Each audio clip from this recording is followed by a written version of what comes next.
Okay, so in this chapter so far, we've talked about sole proprietorship, general partnership, limited liability partnership, and the LLC. So we want to think of the franchise not as an additional entity choice, rather, the franchise is a business model.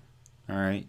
So if I'm starting a franchise, I'm most likely going to set up an LLC that will own the franchise. All right. So we don't want to think of this as an entity. We want to think of this as a business model, whereas the franchise owner, licenses the right to use a proven business process. All right. And this is a contractual agreement. So for the owner of a business licensing their trademarks and uh, business processes, I'm going to pay a percentage of my business revenue. And that in and of itself is the franchise as a business model. All right. Why would I do this? All right. Well, I mean, because there's a cost to doing it. If I set up a franchise as a franchisee, I'm paying a portion of my revenue, not income, revenue, to the franchisor. Well, I might be willing to do this because there's an established market for the franchise typically, right? If I'm opening up a burger restaurant, if I can open up a McDonald's, well, McDonald's has an established customer base. All right, so day one, people know what to expect when they walk into my restaurant. Whereas if I open up, you know, AD's Burgers and Fries, nobody knows what that is. And so I'm going to have to go through the difficult process of building a loyal customer base, um, and I'm not going to be as profitable. So that's why I might be interested in setting up a business as a franchise. All right. So we've got three types of franchises that I want you guys to be familiar with, and I'm going to start right here in the middle, because the when you think of franchise, you probably think of McDonald's, Subway, Chick-fil-A. Those are your chain style business operations. All right. To start one of those, you um, basically sign a franchise agreement, and then you set up a location to the company specifications. Um, and the most visible ones are fast food restaurants. There are others, uh, but that's your chain style franchise. Your McDonald's, Burger King, Taco Bell, Subway. All right. The distributorship. All right. This is basically a license to sell a certain brand of product. All right. The most easily recognizable distributorship franchises are your local car dealership. All right. So if I have a General Motors franchise where I can sell Cadillacs and GMCs, that's a distributorship type franchise. All right. And that's kind of the high end. Under the low end of the distributorship is your Avon lady or your Mary Kay lady. That's a distributorship franchise as well. You sign on with the ability to sell the product of a certain manufacturer. All right. So that's the second type. And the third type is a manufacturing franchise. All right. Um, and the best example here is you sign on to manufacture product of a company. You sign on to manufacture a company's product and then sell it. So the best example here is Coca-Cola bottlers. All right, those are manufacturing franchises. Right, they sign on to manufacture Coca-Cola to Coca-Cola specifications, and then they have the right to sell through distribution channels that may include convenience stores, grocery stores, They may even end up selling to some of the chain style franchises, right? So that's the biggest example is your Coca-Cola bottlers, all right? But those are the three types of franchises that exist.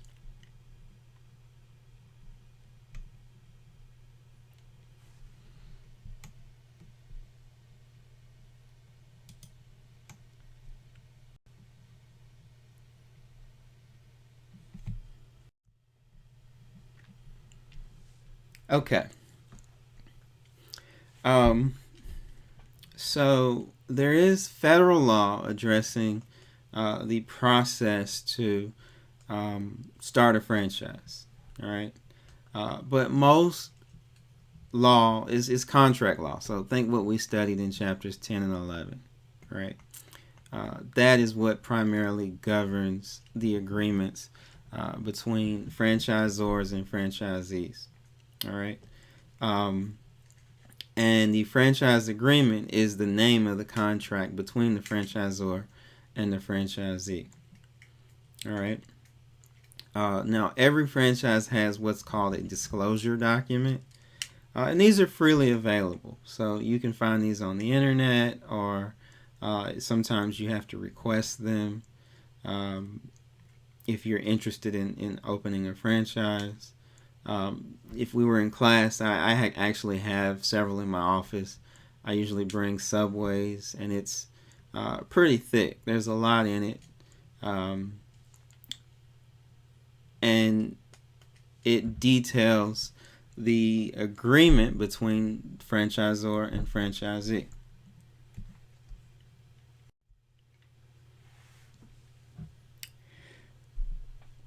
So, big things in that franchise agreement.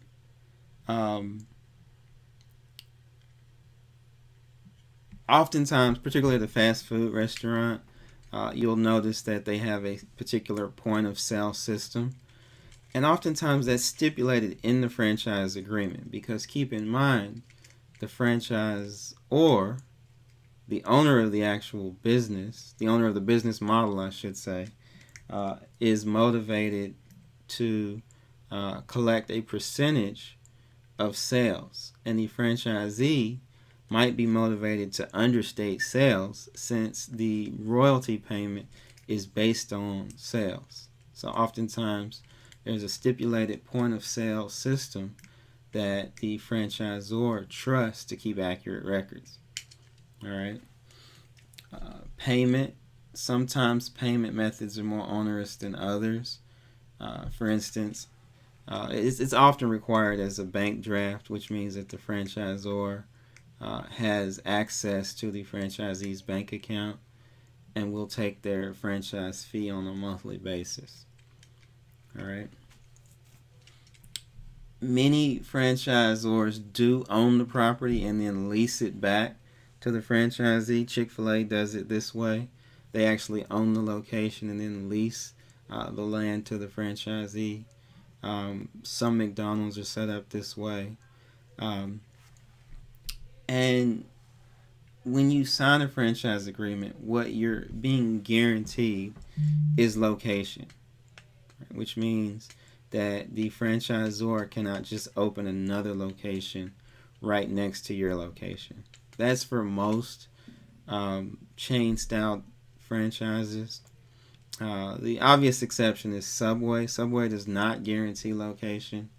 And so legally, after you get your shiny new Subway, they could come in and open another location right next or right across the street from yours.